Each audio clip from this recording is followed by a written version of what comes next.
those old games of my youth that I hadn't touched in at least a decade. His Nintendo 64 came with one yellow controller and a rather shoddy copy of Super Smash Bros. And while beggars can't be choosers, needless to say, it didn't take very long until I became bored of beating up level 9 CPUs. That weekend I decided to drive around a few neighborhoods about 20 minutes or so off campus, hitting up the local garage sales, hoping to score on some good deals from ignorant parents. I ended up picking up a copy of Pokemon Stadium, GoldenEye, heck yeah, F-Zero, and 2 other controllers for $2. Satisfied, I began to drive out of the neighborhood when one last house caught my attention. I still have no idea why it did. There were no cars there, and only one table was set up with random junk on it. But something sort of drew me there. I usually trust my gut on these things, so I got out of the car and I was greeted by an old man. His outward appearance was, for lack of a better word, displeasing. It was odd if you ask me to tell you why he was displeasing. I couldn't really pinpoint anything. There was just something about him that put me on edge. I can't explain it. All I can tell you is that if it wasn't in the middle of the afternoon and there weren't other people within shouting distance, I would not even have thought of approaching this man. He flashed a crooked smile at me and asked what I was looking for, and immediately I noticed that he must be blind in one of his eyes. His right eye had that glazed over look about it. I forced myself to look to his left eye instead, try not to offend, and asked him if he had any old video games. I was already wondering how I could politely excuse myself from the situation when he would tell me he had no idea what a video game was, but to my surprise, he said he had a few once in an old box. He assured me he'd be back in a jiffy and turned to head back to the garage. As I watched him hobble away, I couldn't help but notice what he was selling on his table. Littered across his table were rather peculiar paintings. Various artworks that looked like ink blots that a psychiatrist might show you. Curious, I looked around them. It was obvious why no one was visiting this guy's garage sale. These weren't exactly aesthetically pleasing. As I came to the last one, for some reason it almost looked like Majora's mask. The same heart-shaped body with little spikes protruding outward.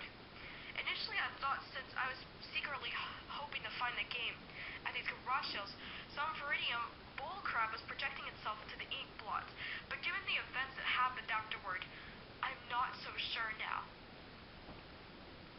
I should have asked the man about it. I wish I would have asked the man about it. After staring at the Majora-shaped blood, I looked up and the old man was suddenly there again, arm's length in front of me, smiling at me.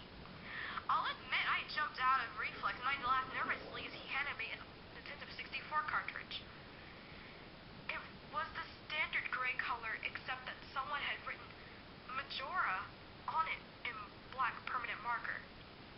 I got butterflies in my stomach as I realized what a coincidence this was, and asked him how much he wanted it for. The old man smiled at me and told me that I could have her for free, that it used to belong to a kid who was about my age that didn't live here anymore. There was something weird about how the man phrased that, but I didn't really pay attention to them. I was too caught up in not only finding his game, but getting it for free. I reminded myself to be a bit skeptical since it looks like a pretty shady cartridge, and there's no guarantee it would work. But then the optimist inside me interjected that maybe this was some kind of beta version or pirated version of the game, and that was all I needed to be back on Cloud 9. I thanked the man, and the man smiled at me and wished me well, saying, "Goodbye then." At least, that's what it sounded like to me. All the way in the car ride home, I had a nagging doubt that the man had said something else. My fears were confirmed when I booted up the game. To my surprise, it worked just fine, and then there was one save file simply named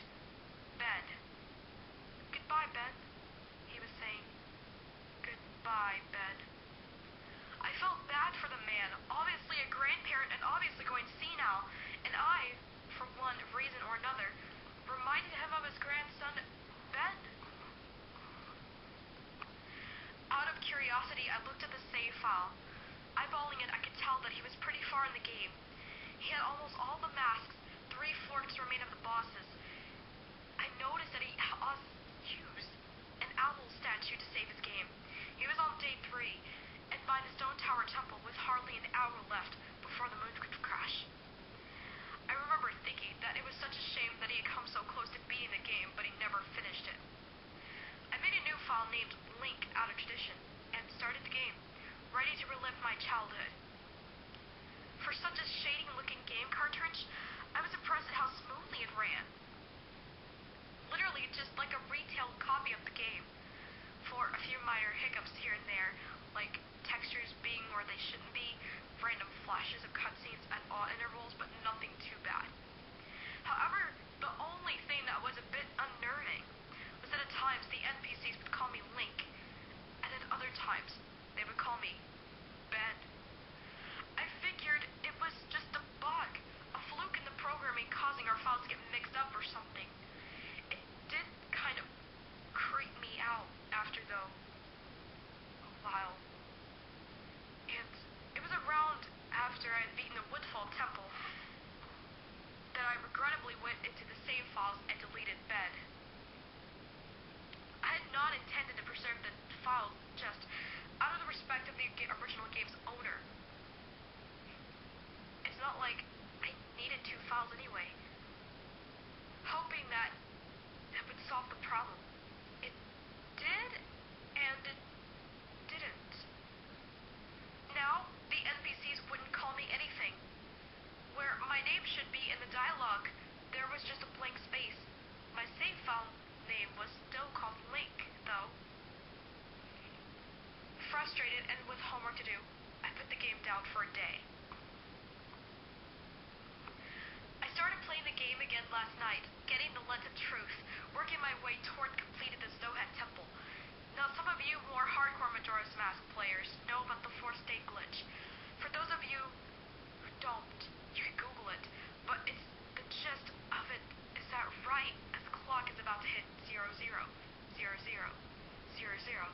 on the final day, you talk to the astronomer and look through the telescope. If you time it right, the countdown disappears, and you essentially have another day to finish whatever you've been doing.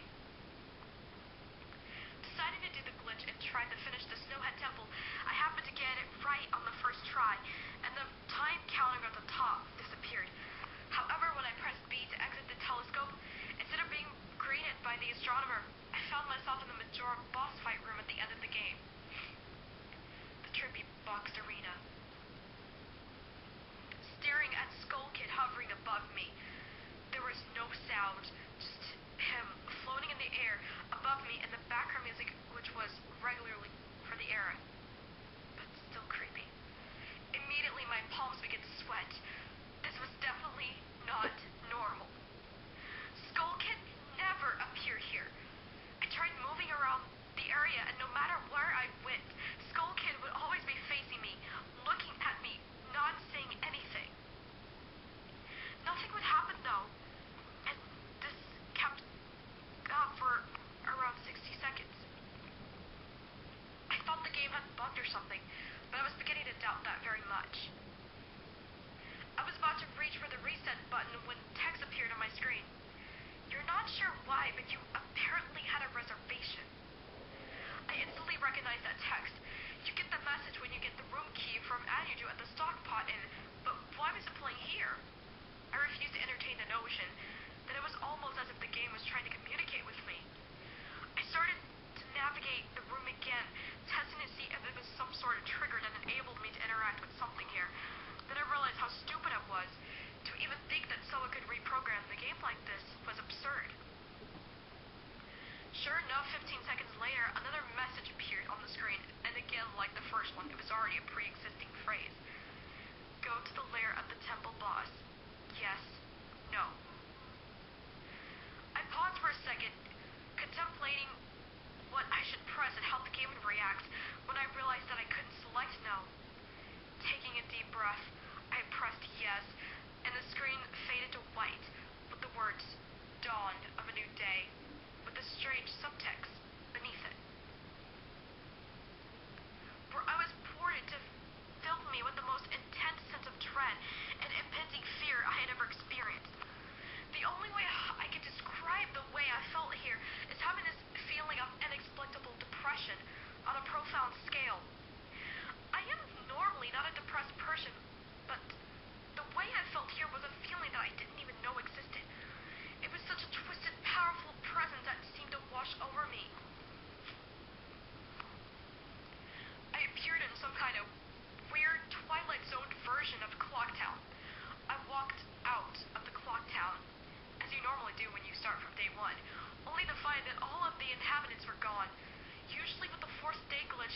find the guards and the dog that runs around outside the tower. This time, they were all gone. What replaced them was the obvious feeling that there was something out there, in the same area as me, and that it was watching me. I had 4 hearts to my name and the hero's bow, but at this point, I wasn't even considered for my avatar. I felt that I personally was in some kind of danger. Perhaps the most chilling thing was the music. It was the song of healing, ripped straight from the game itself, but played in reverse. The music would get louder, building up as if you should expect something to pop out at you, but nothing ever did, and the constant loop began to wear on my mental state. Every now and then I would hear the face laugh at the happy mask salesman in the background, just quiet enough so I wasn't sure if I was just hearing things, but just loud enough to keep me determined to find him. I looked in all 4 zones of Clocktown, only to find nothing. No one. Textures were missing. West Clocktown had me walking on air. This entire area felt broken. Hopelessly broken. As the reverse song of healing repeated for what must have been the 50th time, I just remember standing in the middle of South Clocktown, realizing that I had never felt so alone in a video game before. As I walked through the ghost town, I don't know whether if it was the combination of the out-of-place textures and the atmosphere and the haunting melody of the once peaceful song being butchered and distorted, but I was literally on the verge of tears and I had no idea why. I hardly ever cry. Something gripped me here in this powerful sense of depression that was both foreign and crippling. I tried to leave Clocktown, but every time I attempted to zone out, the screen would fade to black, and I would just zone into another part of Clocktown. I tried playing my ocarina. I wanted to escape, and I did not want to be here. But every time I played the Song of Time or the Song of Soaring, it would only say, "Your notes echo far, but nothing happens." By this point, it was obvious the game didn't want me to leave, but I had no idea why it was keeping me here. I didn't want to go inside the buildings. I felt that I would be too vulnerable there to whatever I was terrified of. I don't know why, but it came up with the idea that maybe if I drowned myself in the laundry pool, I could spawn somewhere else and leave this place. As I zoned in and ran toward the pool, that's when it happened. Link grabbed his head and the screen flashed for a brief moment of the happy mask salesman smiling at me. Not Link. Me, with Skull Kid's scream playing in the background, and when the screen returned, I was staring at the Link statue from playing the song Elegy of Emptiness. I screamed as that thing just stared back at me with that haunting facial expression.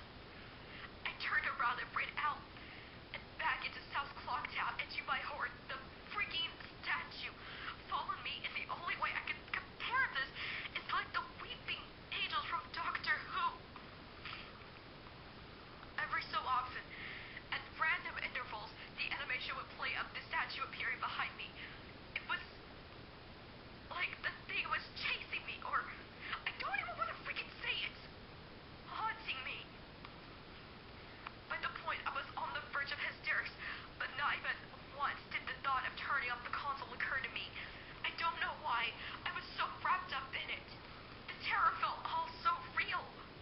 I tried to shake the statue, but it would literally appear right behind me every single time. Link started to make weird animations I've never seen him do before. He would flail his arms around or spasm randomly as the screen would cut to the happy mask salesman smiling again for a brief moment before I was face to face with that freaking statue again. I ended up running into the Swordmaster's dojo and ran to the back. I don't know why, but to my panic, I just wanted some kind of assurance that I'm not alone here. To my dismay, I found no one.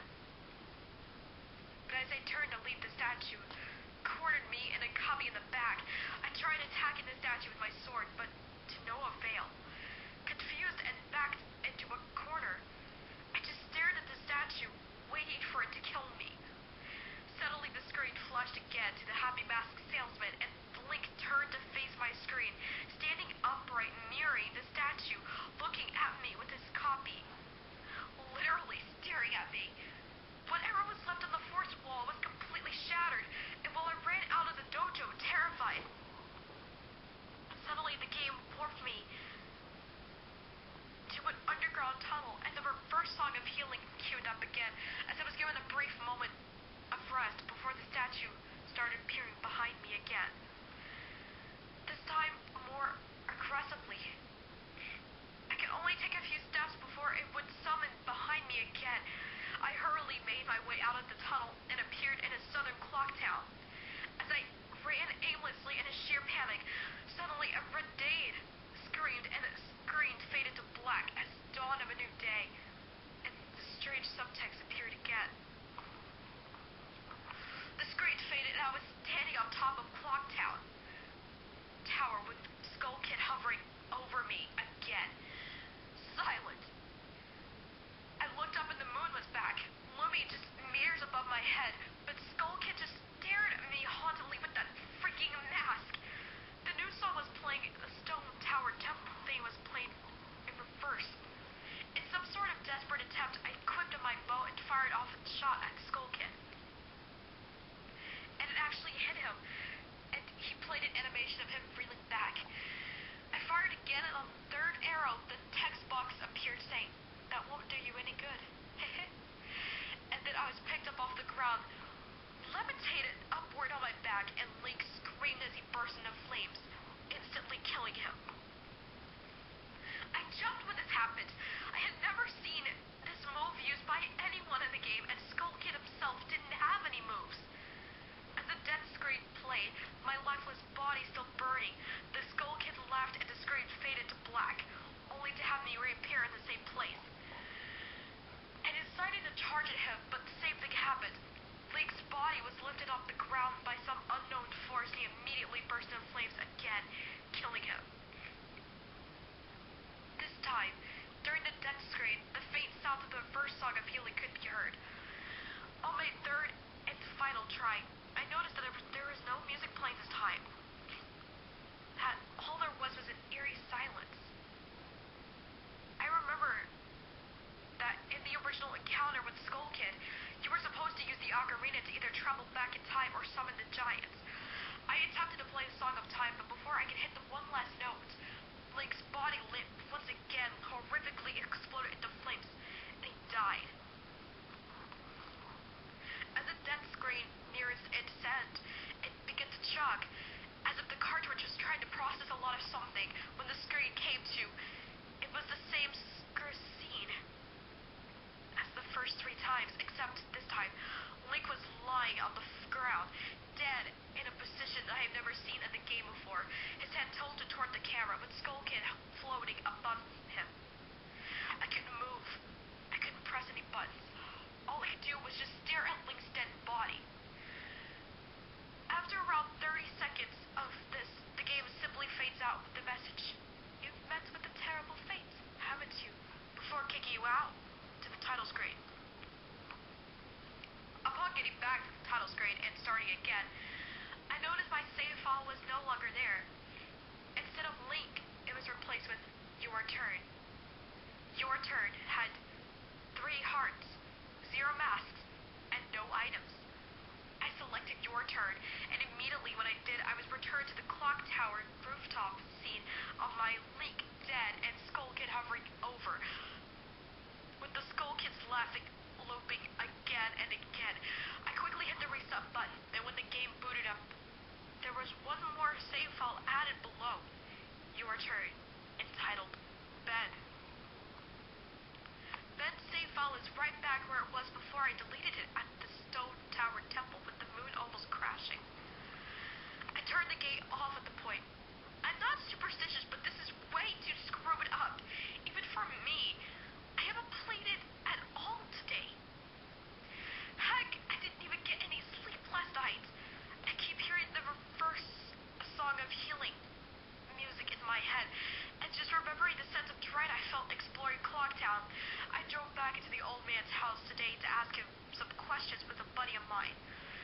I was going there alone, only to find that there was a for sale sign in the front yard, and when I rang the door, no one was home.